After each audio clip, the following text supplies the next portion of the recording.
అంతన్నారు ఇంకేదో అన్నారు. తీరా చూస్తే అందరిలాగే ఆవిడ కూడా మమ అనిపించేశారట. ఇక తన వల్ల కాదు అని చేతులెత్తేశారట. గాడి తప్పుతున్న పార్టీని ట్రాక్ లో పెడతారని కోటి ఆశలతో అధిష్టానం పంపించిన ఆమె అప్పట్లో ఎంట్రీ కూడా ఒక రేంజ్ లో ఇచ్చారు. ఏదో రాష్ట్రానికి మరో ముఖ్యమంత్రి వస్తున్నారు అన్నంత హడావిడి చేసేశారు. ఆ తరువాత జరిగిన పరిణామాలు కూడా ఇక మేడం హయాంలో ఏదో జరగబోతోంది అన్నట్టుగా అనిపించాయి. అయినా ఎంతో మంది ఏఐసిసి ఇన్ఛార్జీలు వచ్చారు, వెళ్లారు. ఎంతమందిని చూడలే చెప్పండి. వాళ్ళందరితో పోలిస్తే ఈవిడొక లెక్క. అందుకే మేడం పీచేముడ్ అంటున్నారట.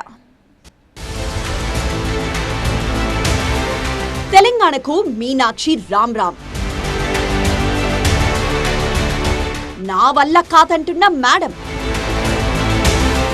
పీసీసీకి కొత్త ఇన్ఛార్జ్ రాబోతున్నారా?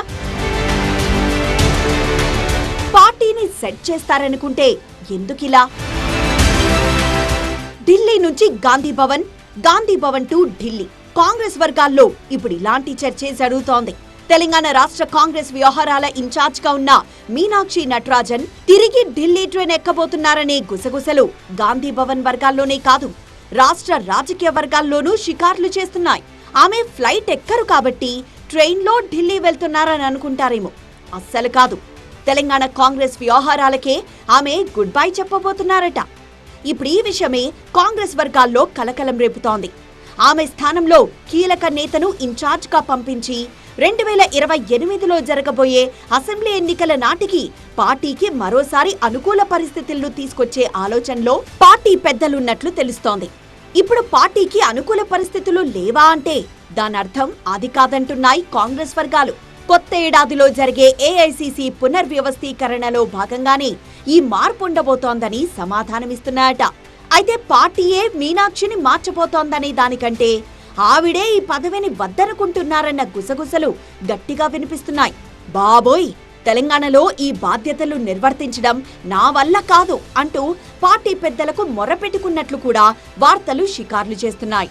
ఇక్కడి పరిస్థితులు చక్కదిద్దడం అనుకున్నంత ఈజీ కాదని, ఆలస్యంగానైనా ఆమెకు తత్వం బోధపడిందని పార్టీలోని ఓ వర్గం చెబుతోంది.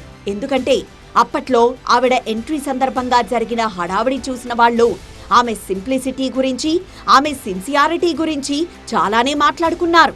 ఇక కకావికలంగా ఉన్న కాంగ్రెస్ పార్టీని కరెక్ట్ రూట్లోకి తీసుకువెళ్ళడానికి ఈవిడే సరైన నాయకురాలని కూడా కితాబులిచ్చేశారు. గాంధీవాదిగా, రాహుల్ కోటరీ నాయకురాలిగా మీనాక్షి సైతం అదే పంథాలో ముందుకు సాగారు. తెలంగాణ ఏఐసిసి ఇన్ఛార్జ్ పదవి చేపట్టడమే పనిలోకి దిగిపోయారు. ఇంతకు ముందు ఇన్ఛార్జ్లు వేరు, తాను వేరు అంటూ నాయకులకు క్లారిటీ ఇచ్చే ప్రయత్నం చేశారు. తనను ప్రసన్నం చేసుకోవడానికి బదులు ప్రజల్ని మెప్పించేలా, పార్టీని బలపరిచేలా పనిచేయాలంటూ నేతలకు చురకలంటించారు. జిల్లాలు, నియోజకవర్గాలకు సంబంధించి నాయకులతో వరుస సమీక్షలు నిర్వహించి గ్రౌండ్ లెవెల్లో పార్టీ స్థితిగతులను ఆరా తీశారు. అప్పట్లో కంచగచ్చబౌలి భూముల విషయంలో సెక్రటేరియట్కు వెళ్లి సమీక్షలో కూర్చోవడం, ఆ తర్వాత సీఎంతో సమానంగా వ్యవహరిస్తున్నారనే విమర్శలు రావడం మీనాక్షిని హైలైట్ చేశాయి. ఆమె ఆధ్వర్యంలోనే జనహిత యాత్రల్ని కూడా మొదలెట్టింది కాంగ్రెస్ పార్టీ. అయితే వీటన్నింటి మధ్య ఆమెకు స్థానిక పార్టీ పెద్దలతో కాస్త గ్యాప్ వచ్చిందనే ప్రచారం ఉంది. అటు పార్టీని, ఇటు ప్రభుత్వాన్ని సమన్వయం చేయడంలో సమస్యలు తలెత్తినట్లు తెలుస్తోంది. అందుకే తనను ఇన్ఛార్జ్ బాధ్యతల నుంచి తప్పించాలని పార్టీ హైకమాండ్ను కోరారట మీనాక్షి. క్షేత్రస్థాయిలో పార్టీ పటిష్టత కోసం కఠినమైన నిర్ణయాలు తీసుకోవాల్సిన్నప్పటికీ ఇక్కడ పరిస్థితులు అందుకు అనుగుణంగా లేవని మీనాక్షి భావిస్తున్నారట. స్థానిక నాయకత్వం నుంచి కూడా ఆ స్థాయి సహకారం లేనందుకే ఏఐసిసి ఇన్ఛార్జ్ బాధ్యతల నుంచి తప్పుకోవాలని మీనాక్షి నిర్ణయించుకున్నట్లు తెలుస్తోంది. అధికారంలో లేని చోటైతే కాంగ్రెస్ పార్టీ నేతలు ఏఐసిసి ఇన్ఛార్జ్ కనుసన్నల్లో ఉంటారు. కానీ తెలంగాణ లాంటి రాష్ట్రాల్లో అధికారం చలాయిస్తున్నప్పుడు అదంతా ఈజీ కాదని మీనాక్షి నటరాజన్ కాస్త ఆలస్యంగానైనా తెలుసుకున్నట్లు స్పష్టమవుతోంది. రాష్ట్ర నేతల్లో కొందరొకవైపు, మరికొందరు ఇంకోవైపు అన్నట్లుగా వ్యవహరించడంతో ఆమె తన సహజ సిద్ధమైన శైలిలో పనిచేయలేకపోయారట. ప్రభుత్వంలో అయినా, పార్టీలో అయినా పదవుల విషయంలో తానొకటి తలిస్తే రాష్ట్ర నేతలు మరోలా వ్యవహరించడం మీనాక్షిని ఇబ్బంది పెట్టినట్లు తెలుస్తోంది. ముక్కుసూటి మనిషిగా, simple profile with strong lady leader గా ఎంట్రీ దొరికినప్పటికీ ఏడాది తర్వాత సీన్ మొత్తం రివర్స్ అయింది. మొదట్లో సీఎం రేంజ్ లో ఆమె హడావిడి కనిపించినా ఇప్పుడసలు ఇన్ఛార్జ్గా మీనాక్షి ఉన్నారో లేదో కూడా తెలియని పరిస్థితులు కనిపిస్తున్నాయి. అసలు హైకమాండ్ పంపిన ఉద్దేశమేంటి, ఇక్కడే జరుగుతున్నదేంటి అనే ఆలోచనకు మీనాక్షి వచ్చారట. అందుకే ఈ బాధ్యతల నుంచి తప్పుకోవాలని ఆమె నిర్ణయించుకున్నట్లు ప్రచారం జరుగుతోంది. మీనాక్షి సైడ్ అయితే ఆ బాధ్యతలు ఎవరికి అప్పగిస్తారనే ప్రచారం కూడా అప్పుడే తెరమీదకొచ్చేసింది. అయితే గతంలో సీఎంలుగా పనిచేసిన బడా నాయకుల్ని ఈసారి తెలంగాణ ఏఐసీసీ ఇన్ఛార్జీలుగా పంపిస్తారని గాంధీ భవన్ వర్గాలు చెప్పుకుంటున్నాయి. అశోక్ గెహ్లాట్, భూపేష్ బఘేల్, హరీష్ రావత్ లాంటి నాయకుల పేర్లు పరిశీలనలో ఉన్నట్లు తెలుస్తోంది. కాకపోతే ఈ విషయంలో క్లారిటీ రావాలంటే మాత్రం ఇంకొన్నాళ్లు వేచి చూడాల్సిందే.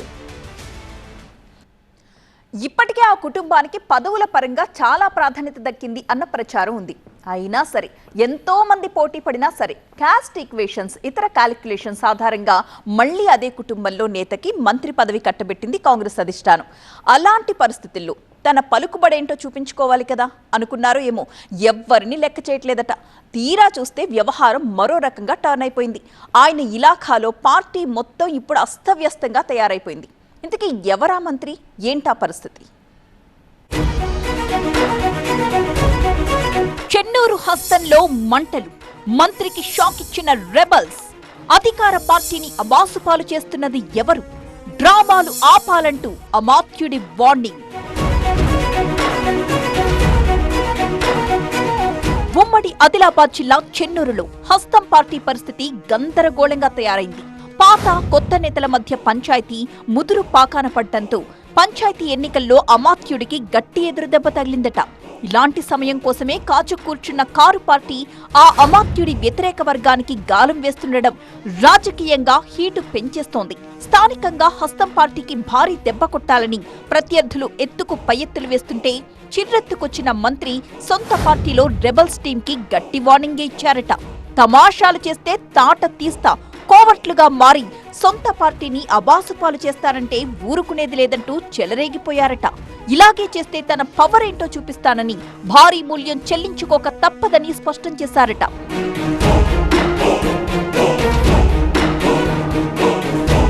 ఇప్పుడిదే అంశం ఉమ్మడి జిల్లా రాజకీయాల్లో ఉడుకు పుట్టిస్తోందట. చెన్నూరు నియోజకవర్గం ఇప్పుడు మంత్రి గడ్డం వివేక్ ఇలాఖా. కాకపోతే పంచాయతీ ఎన్నికల్లో ఆయనకు రెబల్స్ ఇచ్చిన షాక్ పునరాలోచనలో పడేలా చేసిందట. రాష్ట్ర వ్యాప్తంగా మంత్రులు ప్రాతినిధ్యం వహిస్తున్న నియోజకవర్గాల్లో పంచాయతీ ఎన్నికల ఫలితాలు కాంగ్రెస్ కి కొత్త ఊపు తీసుకొస్తే, వివేక్ ప్రాతినిధ్యం వహిస్తున్న చెన్నూరు నియోజకవర్గం మాత్రం ఆ విషయంలో అట్టడుగున నిలిచింది. ఇప్పుడు ఈ వ్యవహారంలో అధిష్టానం కూడా సీరియస్ గా ఉందని తెలుస్తోంది. అసలు కారణం ఏమిటా అని ఆరా తీస్తే ఇక్కడంతా ఇసుక పంచాయతీ నడుస్తోందని తేలిందట. వివేక్ ను ఎమ్మెల్యేగా గెలిపించుకుని చక్రం తిప్పుదామని భావించిన ఒక చోటా లీడర్ అనుకున్నట్టుగానే హవా నడిపించినా ఆ తరువాత కథ అడ్డం తిరిగిందట. ఆ చోటా లీడర్ దందాలకు స్థానిక ఎమ్మెల్యేగా వివేక్ చెక్ పెట్టడంతో పార్టీలో ముసలం పుట్టిందట. ఆగ్రహావేశాలకు లోనైన సదరు నేత నా సత్తా ఏంటో చూపిస్తానంటూ సవాల్ చేశారట. చెప్పినట్టుగానే పంచాయతీ ఎన్నికల్లో రెబల్ అభ్యర్థుల్ని బరిలోకి దింపి మంత్రి నిలబెట్టిన అభ్యర్థులపైనే విజయం సాధించేలా వ్యూహం రచించారట. దీంతో కంగుతిన్న మంత్రి వివేక్ ఇలాగైతే కుదరదని తాడో పేడో తేల్చుకోవడానికి డిసైడ్ అయిపోయారట. పార్టీకి నష్టం చేసేలా వ్యవహరిస్తున్న నేతలకు గుణపాఠం చెప్పి తీరాల్సిందేనంటూ ఫిక్స్ అయ్యారట. అయితే ఆ రెబల్ నేత సైతం సై అంటే సై అంటూ ఉండడంతో రాబోయే ఎలక్షన్స్ లో చెన్నూరు నియోజకవర్గంలో హస్తం పరిస్థితి ఎలా ఉండబోతుందనే విషయాన్ని ఇప్పుడే ఊహిస్తున్నారు రాజకీయ విశ్లేషకులు. మరోవైపు ఈ అంతర్గత గొడవలు, సవాళ్లు పార్టీ పుట్టి ముంచేస్తాయని ఆందోళన పడుతున్నారట అసలు సిసలు కార్యకర్తలు.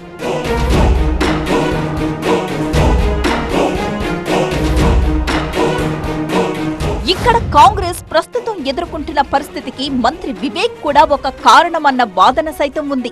ఆదిలోనే ఆ రెబల్ నేతకు అడ్డుకట్ట వేస్తే పరిస్థితి ఇంతదాకా వచ్చేది కాదని చెప్పుకుంటున్నారట సీనియర్ కాంగ్రెస్ కార్యకర్తలు. మొదట్లో చూసి చూడనట్టు వదిలేసి ఆ తరువాత అజమాయిషీ చేసే ప్రయత్నంలోనే అగ్గి పుట్టినట్టుగా తెలుస్తోంది. అయితే అదను కోసం ఎదురు చూస్తున్న ప్రత్యర్థులు ఇదే సరైన సమయమని భావిస్తున్నారు. ప్రధాన ప్రతిపక్షమైన కారు పార్టీ నేతలు కాంగ్రెస్ రెబల్స్ కి గాలం వేస్తున్నారట. తమ పార్టీలో చేరకపోయినా పర్వాలేదు కానీ కాంగ్రెస్ లోనే ఉంటూ మంత్రి వివేక్ కు చెక్ పెట్టేలా సహకరిస్తే సరిపోతుందని చెబుతున్నారట. ఈ నియోజకవర్గంలో కారు పార్టీకి అన్నీ తానే వ్యవహరిస్తున్న ఓ యువనేత కాంగ్రెస్ రెబల్స్ తో టచ్ లో ఉన్నట్టు ప్రచారం జరుగుతోంది.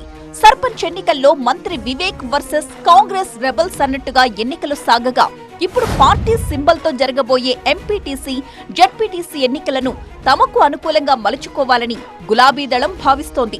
రిజర్వేషన్ కలిసొస్తే ఏకంగా మంచిర్యాల జిల్లా జడ్పీ పీఠాన్ని తమ ఖాతాలో వేసుకోవాలని, అందుకు చెన్నూరు నియోజకవర్గాన్ని టార్గెట్ చేస్తే చాలని ఫిక్స్ అయ్యారట గులాబీ నాయకులు.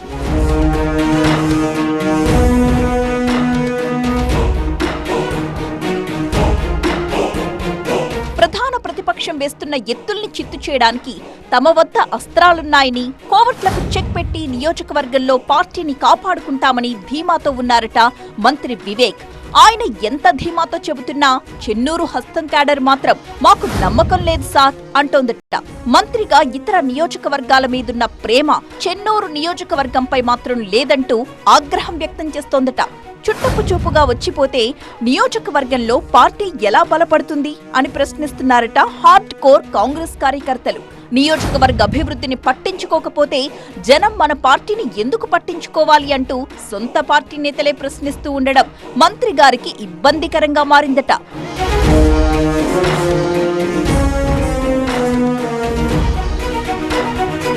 పదేళ్ల తరువాత పార్టీకి అధికారం దక్కినా ఇక్కడ మాత్రం లాభించింది ఏమీ లేదు అన్నది చెన్నూరు కాంగ్రెస్ నేత వాదన. అధికారం వచ్చి 2 ఏళ్లు దాటినా తమ పరిస్థితుల్లో ఏ మార్పు రాలేదని వాపోతున్నారట. పార్టీని నమ్ముకున్న అసలు లీడర్లను కాదని, వెంట వచ్చిన లీడర్లను మాత్రమే ప్రోత్సహిస్తే నియోజకవర్గంలో పార్టీ ఎలా బలపడుతుంది అని ఆవేదన వ్యక్తం చేస్తున్నారట. ఇప్పటికైనా పాత కొత్త నేతల మధ్య అంతరాలు తగ్గించి కోవట్లకు చెక్ పెట్టి పార్టీ కోసం కష్టపడే నేతలకు పట్టం కట్టాలని సూచిస్తున్నారట. లేదంటే వచ్చే ఎన్నికల్లోగా చెన్నూరులో కాంగ్రెస్ పార్టీకి అధోగతి తప్పదని, ప్రతిపక్షానికి పళ్లెల్లో పెట్టి మరీ విజయాన్ని అందించే అవకాశం లేకపోలేదని హెచ్చరిస్తున్నారట. మరి మంత్రి వివేక్ ఈ పరిస్థితి నుంచి ఎలా బయటపడతారో చూడాలి.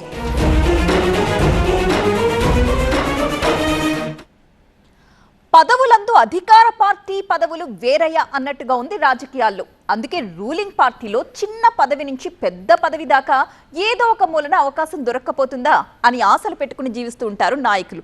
అయితే ఆ పోస్టు నాదే అని ధీమాతో ఉన్న నాయకులకు అది దక్కకపోతే మామూలుగా ఉండదు. అందులోనూ ఊహించని వ్యక్తికి, తనకన్నా జూనియర్కి అవకాశం ఇస్తే అది మరింత మంటలు రేపుతుంది కదా. ఏపీలో ఇప్పుడు ఆ నాయకుడి తీరు సరిగ్గా ఇలాగే ఉందట. ఇంతకీ ఆయన ఎవరు, ఏంటాయన సిచ్యువేషన్? పార్టీపై కోపంతో కొమ్మాల పార్టీ అప్పుడు టికెట్ ఎలాగూ దక్కలేదు, ఇప్పుడు పదవి కూడా చిక్కలేదు.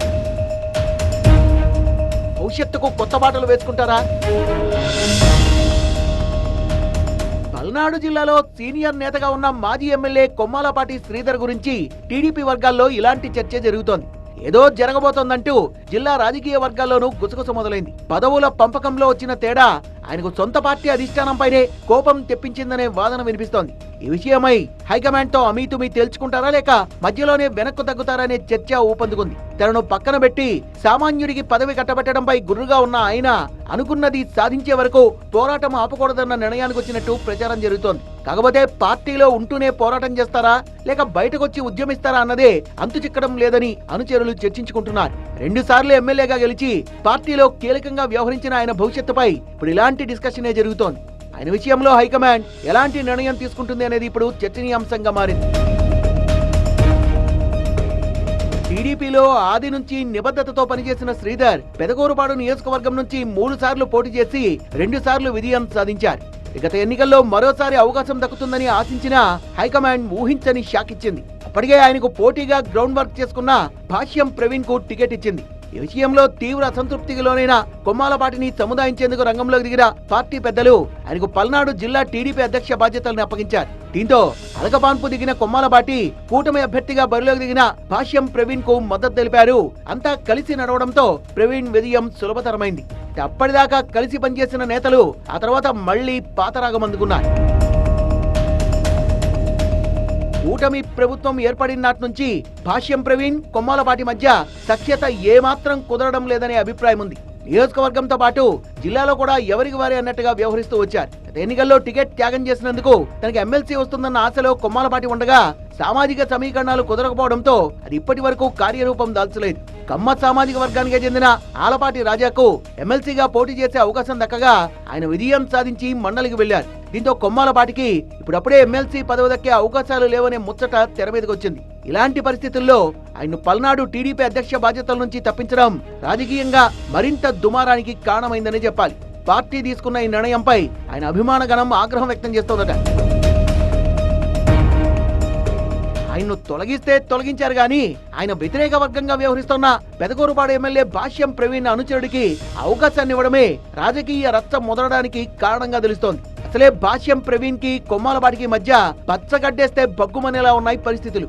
పోయి ఇప్పుడు ప్రవీణ్ అనుచరుడు సామాన్య కార్యకర్త జానీకి జిల్లా పార్టీ అధ్యక్షుడిగా అవకాశం దక్కడం అగ్గికి ఆజ్యం పోసినట్లే అయింది. దీనిపై కొమ్మాలపాటి మరింత కోపంతో రగిలిపోతున్నట్టు తెలుస్తోంది.